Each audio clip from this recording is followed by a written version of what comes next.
শায়েখ, আমি রাগের মাথায় মাকে থাপ্পড় দিয়ে ফেলেছি, এখন আমি কি করতে পারি? আল্লাহ আল্লাহ, প্রিয় ভাই কি বলবো আপনাকে। আল্লাহ রাব্বুল আমিন কোরআনুল কারীমের মধ্যে বলেছেন, ওয়াকাদা রাব্বুকা আল্লা তা'বুদু ইল্লা ইয়াহ ওয়া বিল ওয়ালিদাইনি ইহসানা। আল্লাহর ইবাদতের পরে সবচেয়ে বড় আপনার ইবাদত পাওয়ার হকদার, সবচেয়ে বড় কথা শোনার জিম্মাদার, যার কথা আপনাকে শুনতে হবে তিনি হচ্ছেন আপনার পিতামাতা। আল্লাহ বলছেন, ওয়ালা তাকুল্লাহুমা উফফিউ ওয়ালা তানহারহুমা ওয়া কুল্লাহুমা কওলান কারীমা।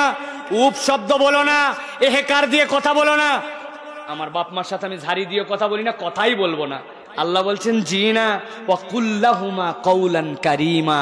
চুপ করে থাকবি হবে না, বাপ মায়ের সাথে সুন্দর করে কথা বল।